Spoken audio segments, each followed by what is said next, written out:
আজি আমাৰ প্ৰথমটো প্ৰশ্ন হৈছে কোনজন গুপ্ত শাসকে বিক্ৰমাদিত্য উপাধি গ্ৰহণ কৰিছিল? শুদ্ধটো হৈছে চন্দ্ৰগুপ্ত II। পিছৰটো প্ৰশ্ন অজন্তা গুহাসমূহ মূলতঃ কিহৰ বাবে বিখ্যাত? শুদ্ধটো হৈছে ফ্ৰেস্কো পেইণ্টিংছ। নেক্সট কুৱেশ্যন থাঞ্জাভুৰত থকা বৃহদীশ্বৰ মন্দিৰ কোন চোলা ৰজাই নিৰ্মাণ কৰিছিল? শুদ্ধটো হৈছে ৰাজাৰাজা I। কনৌজৰ ওপৰত আধিপত্যৰ বাবে ত্ৰিপাক্ষিক সংগ্ৰামত কোন তিনিটা বংশ জড়িত আছিল?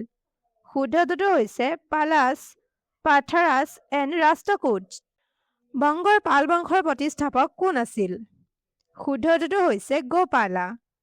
বিক্ৰমশিলা বিশ্ববিদ্যালয় কোনে প্ৰতিষ্ঠা কৰিছিল? শুদ্ধটো হৈছে ধৰ্মপালা। কোনজন আৰব ভ্ৰমণকাৰীয়ে ৰাষ্ট্ৰকূট ৰজা আমুকবৰ্ষৰ দৰবাৰ ভ্ৰমণ কৰিছিল?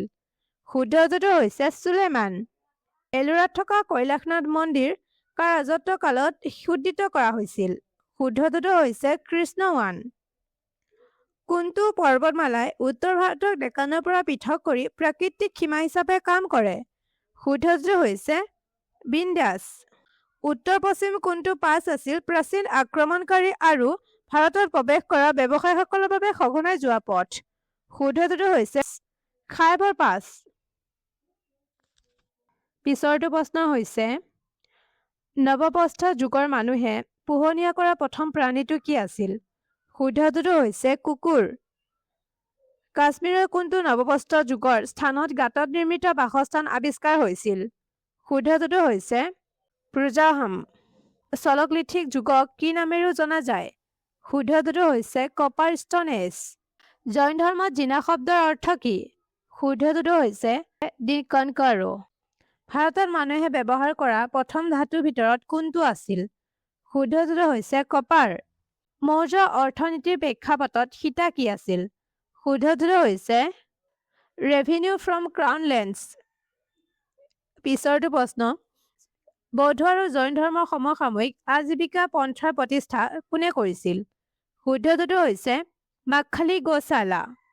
সত্যমেৱ জয়তে কোনখন উপনিষদৰ বিখ্যাত বাক্যাংশ? শুদ্ধটো হৈছে মুণ্ডকা উপনিষদ। বৌদ্ধ ধৰ্মৰ গ্ৰন্থ বিনয় পিটকত কোনবোৰ বিষয়ক লৈ আলোচনা কৰা হৈছে? শুদ্ধটো হৈছে ৰুলছ অফ মনেষ্টিক ডিচিপ্লিন। চায়দ বেদা কোন ধৰ্মৰ মৌলিক মতবাদ? শুদ্ধটো হৈছে জেনিনিজম। পিছৰটো প্ৰশ্ন হৈছে বাতপিৰ চালুক্যসকলৰ ৰাজধানী কি আছিল? শুদ্ধটো হৈছে বাদামী। ৰাষ্ট্ৰকূট বংশৰ প্ৰতিষ্ঠাপক কোন আছিল? শুদ্ধটো হৈছে দান্তি দুৰ্গা।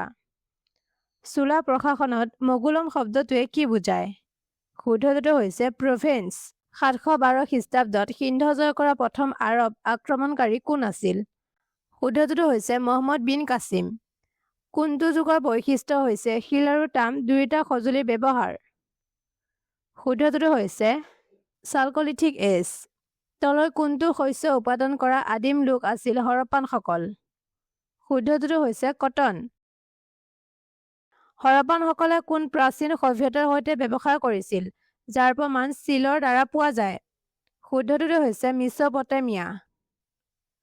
জীৱ-জন্তুৰে আগুৰি থকা হৰপ্পান চিলত কোনজন পুৰুষ দেৱতাক প্ৰতিনিধিত্ব কৰা হৈছিল? শুদ্ধটো হৈছে পশুপতি মহাদেৱা। আদিম আৰ্যসকলে ভৌগোলিক অঞ্চলত বাস কৰিছিল তাক কি বুলি কোৱা হয়? শুদ্ধটো হৈছে সপ্তা সিন্ধু। নেক্সট কুৱেশ্যন ধৰ্মপাল মহাবীৰ কোন ৰাজগোটৰ আছিল? শুদ্ধটো হৈছে যান্ত্ৰিকা। প্ৰথম জৈন ধৰ্মৰ মহান পৰিষদ অনুষ্ঠিত হৈছিল? শুদ্ধটো হৈছে পাটালিপুত্ৰ। গৌতম বুদ্ধৰ জন্ম কোনটো স্থানত হৈছিল? শুদ্ধটো হৈছে লুম্বিনী। বুদ্ধই তেওঁৰ বাৰ্তা সাধাৰণ জনতাৰ আগত প্ৰচাৰ কৰিবলৈ তলত কোনটো ভাষা ব্যৱহাৰ কৰিছিল? শুদ্ধটো হৈছে পালি। প্ৰথম জৈন পৰিষদ কোনটো স্থানত অনুষ্ঠিত কৰা হৈছিল? শুদ্ধটো হৈছে পাটালিপুত্ৰ। বৌদ্ধ ধৰ্মৰ প্ৰেক্ষাপটত সংঘ কি আছিল? শুদ্ধটো হৈছে দি অৰ্ডাৰ অফ মনছ এণ্ড নানছ। পিছৰটো প্ৰশ্ন হাৰিয়াং বংশৰ প্ৰতিষ্ঠাপক আৰু মগধৰ প্ৰথম গুৰুত্বপূৰ্ণ ৰজা কোন আছিল? শুদ্ধটো হৈছে বিম্বিসাৰা। বিম্বিসাৰাই বৈবাহিক মিত্ৰতাৰ জৰিয়তে নিজৰ স্থিতি সুদৃঢ় কৰিছিল।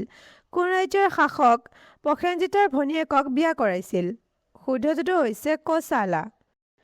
কোন মগধন ৰজাই সিংহাসন দখল কৰিবলৈ পিতৃক হত্যা কৰিছিল আৰু পিছত প্ৰথম বৌদ্ধ পৰিষদ আহ্বান কৰিছিল? শুদ্ধটোতো হৈছে অজাতশত্ৰু।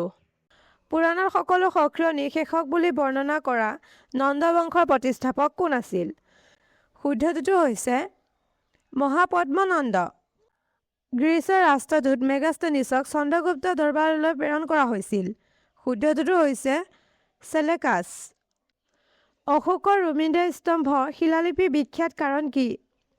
শুদ্ধটোতো হৈছে the birth place of Gautam Buddha. বুদ্ধৰ মৃত্যুৰ লগে লগে তেওঁৰ শিক্ষা সংকলন কৰিবলৈ প্ৰথম বৌদ্ধ পৰিষদ অনুষ্ঠিত কৰা হৈছিল। এই পৰিষদ সভাপতিত্ব কোনে কৰিছিল?